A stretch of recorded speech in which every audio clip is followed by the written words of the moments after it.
live with two people like ever on YouTube. So thank you Okay. so much for Period. just being a part of this. Welcome to Mindset Monday. So on Mindset Monday, we get aligned with where we want to go, what we want to do. My thing is creation. So I have one of the most inspirational creators with me, NightShade, the glow. Don't forget the glow. Okay. Very bad. So, Nightshade, who are you and what do you create? So I am Nightshade the Glow. I am a Gemini. I New Brunswick native. But apart from that, I am a singer, rapper, songwriter, producer, host, choreographer, dancer, event curator, things of that nature. Yes. Oh, Multifaceted I love being. that. I I see a creative, a creator. Just you do all the things. We love it. Okay. So, this week's topic is building habits and celebrating small wins. And so, one of the things that I really do love about you is that since the day that I've met you, you've been consistent and you just get better.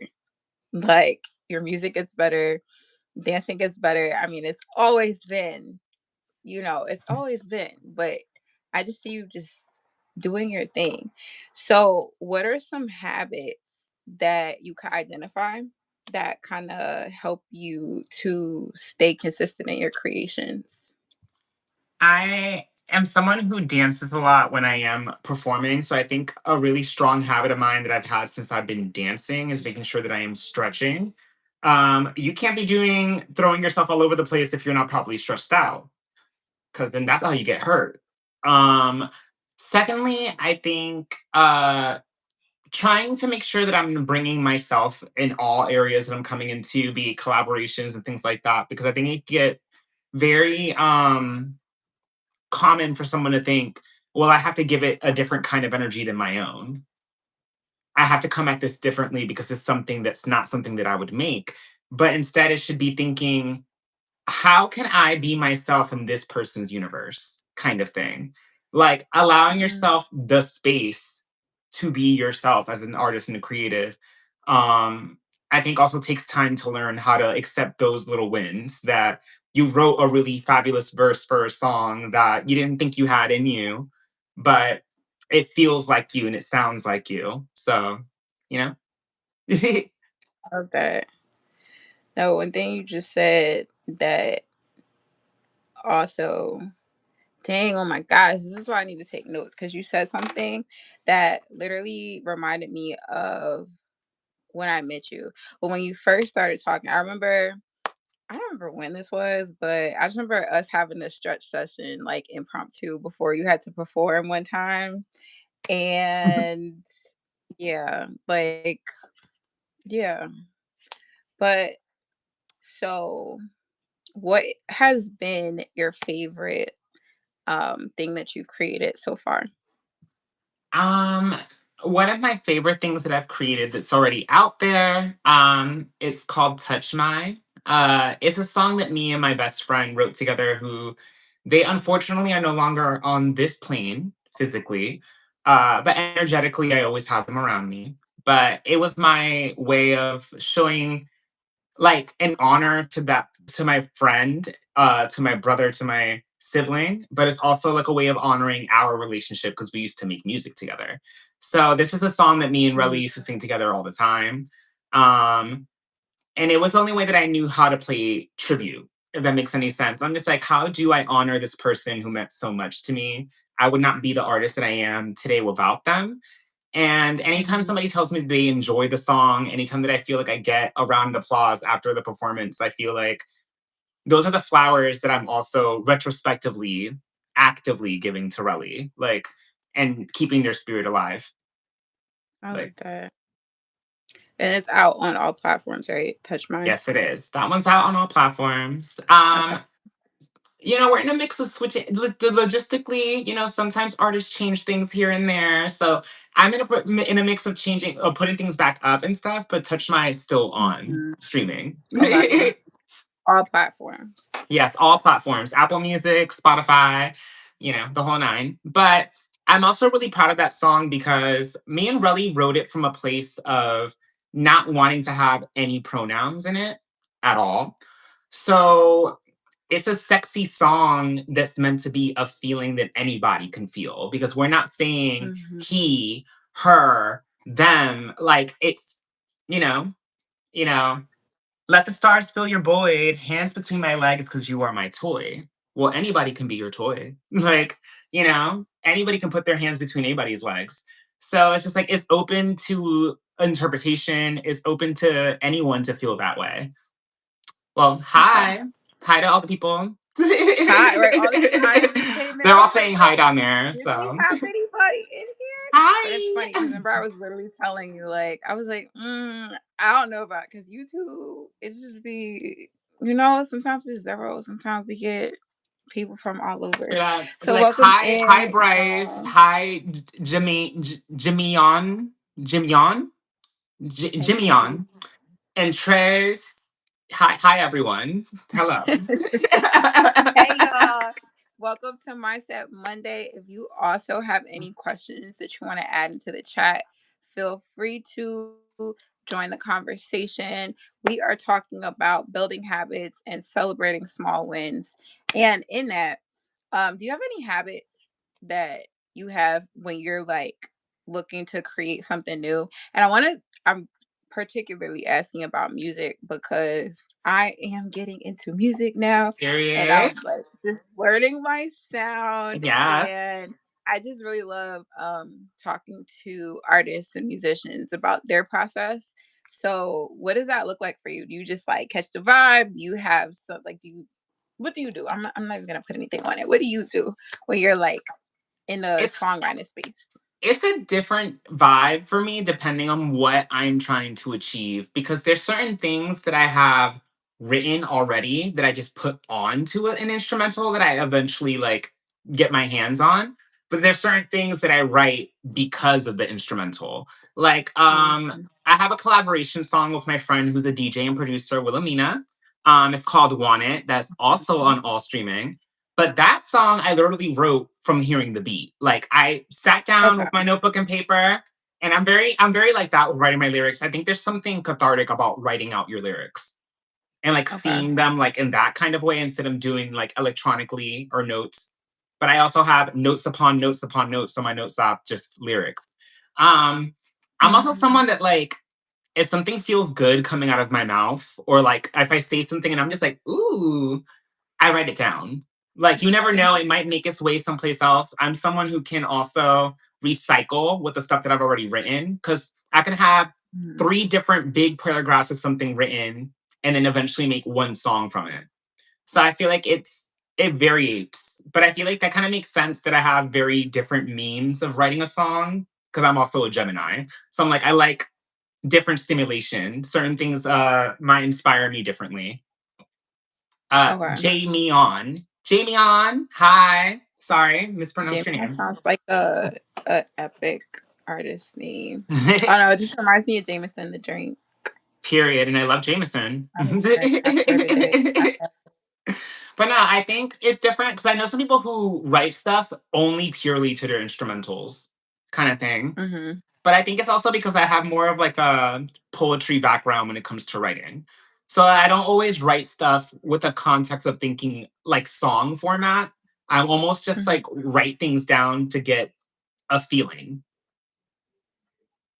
Mm-hmm. to like locate Mm-hmm. what it is that I'm trying to express. And then from there, that Yeah. can turn into anything else. What I love about what you just said is that that's the biggest lesson that I'm learning is that music is I don't even know how to describe it in words, but I'm gonna try. Music transfers, transmutes, translates feelings in a way that is like, oh my gosh, I don't have the words for it, but like you can feel a song when somebody's really going through something, when they're singing their heart out, you could feel it. When somebody's just playing around, you could feel it. Like if somebody's really like writing this song because they're pissed off, you could feel it. If you writing a song or you just like hopped in the booth and you just like joking around, like the feelings that go on to a track really does translate,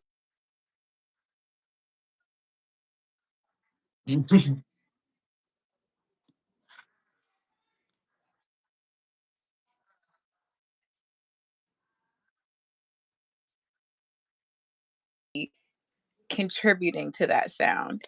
And through through making music, I also grew a new level of respect for those who perform because honey, listen, recording something in a booth is different than Than going having to on perform stage it. and doing it. It's different than going on stage and performing and dancing to it. Like I'm giving you your flowers again because the way that you step to a stage, whether it's paid or not, it's the same level of like intentionality. And that's something again I have a new level of appreciation for because I have not stepped foot on the stage yet. I sing in my church, but people be like, "Oh, Jay, you performing?" I'll be like, mm-mm, "Not yet, y'all, not yet," because I think I'm what too people nervous. don't take into consideration is the fact that like this is a profession, like when it really comes down to it. And I feel like Mhm, I come from a long line of hardworking people. I myself am I'm a hardworking person. My parents definitely instilled in me to be someone who like everything that I have, I worked my ass off for. Um, you good. Sorry, that's just my boyfriend in the background. But everything I have, I worked my ass off for. And I think that's also what I come to the stage with is the energy that like, yes, this might have been granted to me, but I'm just like, okay, but what do I do with this opportunity that everybody else has? Like, how do I show that I really take this seriously? And also, like, I want my reputation to precede me in a sense that like you said, it could be for nickels, it could be for hundreds, it could be completely for free, it could be for something that was last minute. But the crowd does not need to know that. They need to know that every time they see mhm, Nightshade the Glow, it's going to be of quality. Like I'm going to give it my all. And mhm, that's what I want because I'm just like respectfully the people that I admire on their worst days, they still gave you the best performances. A Britney, a Janet, a Michael, a Prince, a Madonna. Like those are the people that I really like aspire to be almost at that level. I'm not saying that I want to be like them or I'm going to be like them, but those are definitely influences. Um, and I have a huge respect for people who songwrite, produce, etc., the whole nine, dance and perform the damn songs. I'm just like, all of that is not easy. Just being in the booth facts. alone isn't easy. Like getting used to hearing your voice go back and forth and forth and forth, it makes you fall in love with your own voice. You kind of have to. Because then at first Yeah. it's just like, "Ugh," like especially when it's not a good take, you're just like, Yes. ooh. Because the thing is like there's a clear difference between being in the studio and being on stage because at least in the studio you can do multiple takes or punch in or trying to say like whereas where you're on stage there's not a moment to stop the track and start it over from the beginning or etc. And I think I mean yes we've seen it happen but I think that's very unprofessional. Like Yeah. respectfully if you go take the SATs, right, you're not going to ask them to start it over from the beginning because you scribbled somewhere. You keep going. Look, Facts. you keep going and the show must go on. Sorry, I'm a yapper. And it's perfectly fine.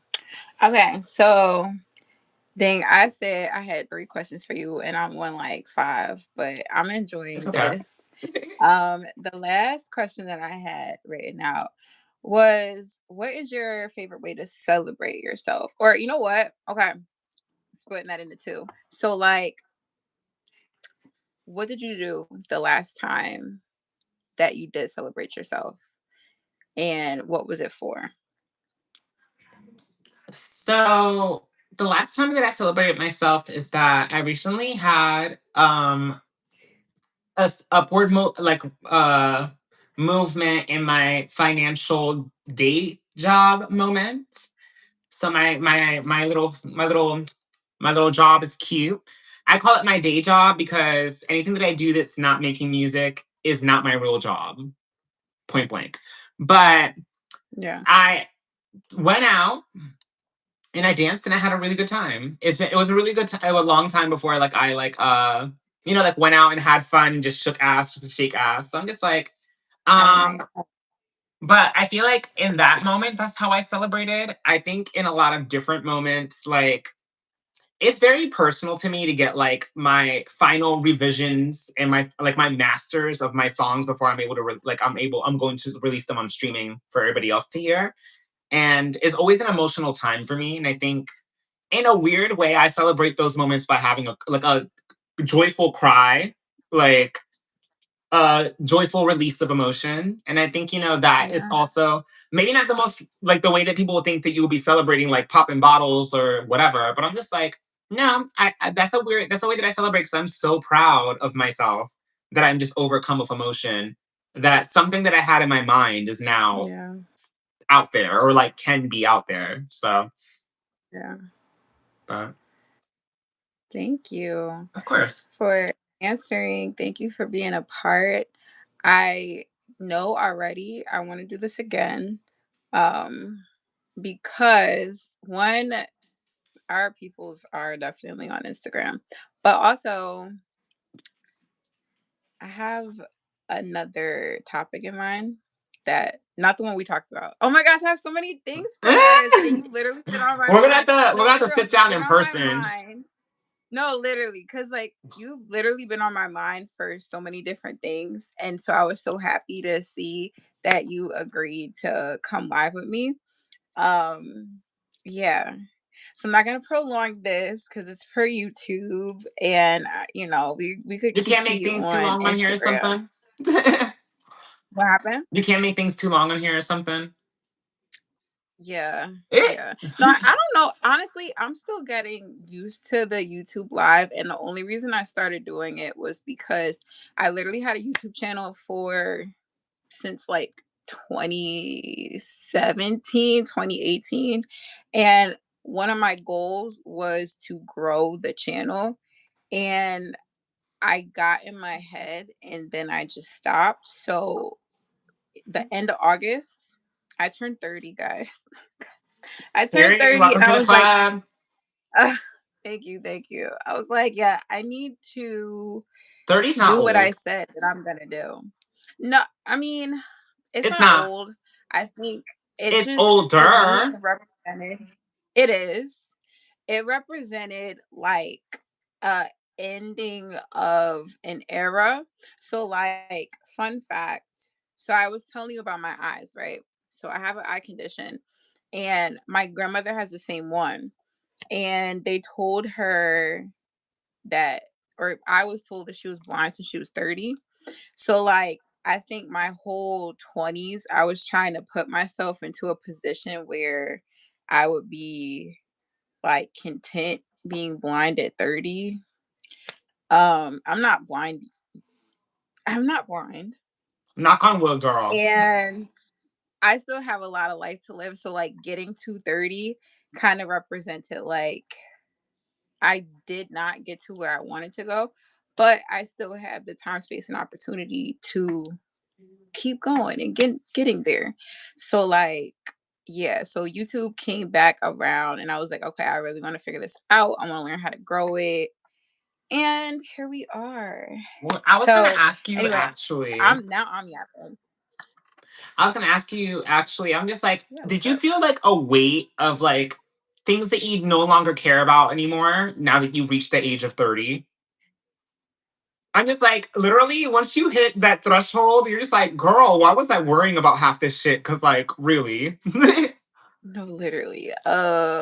So I know one of those things was definitely how people see me. Like, I think when you're younger, you feel like other people's opinion has so much weight onto who you are. And now, like, I hit 30 and I'm like, I actually want to figure out who I am and what I like. And if I like it, then I'm going to stand on that. Like right now, my thing that I say to myself is like, stand on what you did because I'll make things and I downplay myself. Like I've really done a lot of things. I've really created a lot of things. And you ask me, and it's just like, I play like, or not play, but I come at it like I didn't do anything. And that's my self talk in my head. I'm just like, no, stand on what you did and move forward. Because Oh, also, what you do, not others can, and that's just on T. Not others have the tenacity to be able to do such a thing. So no, no. Facts. What about you? When you left your 20s, was something that you like just felt like was different? I honestly chose myself for the first time in my life. I feel like because I feel like having like that Mhm. older sibling complex in my family, where like I felt like if my siblings couldn't get to my parents, like I was just the secondary parent to them, kind of thing. I feel like a lot of my life Mhm. I didn't really necessarily live doing things that I enjoyed or wanted to do. I just did things that I felt like I had to. So I feel like once I turned Mhm. 30, I was just like, no, I want to make music and I want to perform. And that's always what I wanted to do. I wanted to do my whole entire life. And I decided to like, whether if something that's going to be successful always or it's just going to be successful for the moment, I can't live the rest of my life knowing that I just didn't do it. Like, I like that. I owe it to myself to take the risk of just doing it and seeing it through. Because I feel like it's also it's very easy to kind of jump ship. It's very easy in this industry for people to lose um their passion and their spirit and get discouraged. But I think it's just like Mhm. for me, it's always about the artistic expression. It's always about having a medium and an avenue to express myself. And I think if I always keep that at the forefront, I'm not going to be too consumed with numbers and numbers of gigs that I'm doing and Yeah. stuff like that. It's about the love of it for me. Like more than anything, I just want to have the avenue to express myself. Like, so That's really powerful. And I feel like making it about expressing yourself, it kind of like helps all the other stuff that doesn't matter just like fall off. And in that, you kind of meet the people who rock and ride for you and not just a sound that you created when you were in one type of space. It's like, no, this is where I was or this is where I am. You rock with it, you rock with me. I love that. I love that. Thank you so much for just being you. You are literally like unapologetically you, and I just love you. I just I love love you. you. Thank you Um, for having me. absolutely. And we're gonna do this again. We're gonna talk actually after. And yeah, this was great. I appreciate you. Guys, thank you for tuning into Mindset Monday, whether you are watching this live or on the replay. I hope you caught some gems in here. I will leave all the links to find Nightshade in the description. You can catch me on Instagram. My Instagram is going to be in the description as well. I hope you guys have a great, amazing week. I hope something good happens to you this week. And I hope you take time to really celebrate yourself, celebrate the wins, big, small. And we're going to get back into, or we're going to go back over building habits. So thank you again so much for being here at Nightshade the Glow. And yes, we're going to tune out. Peace, y'all. Yes. Bye.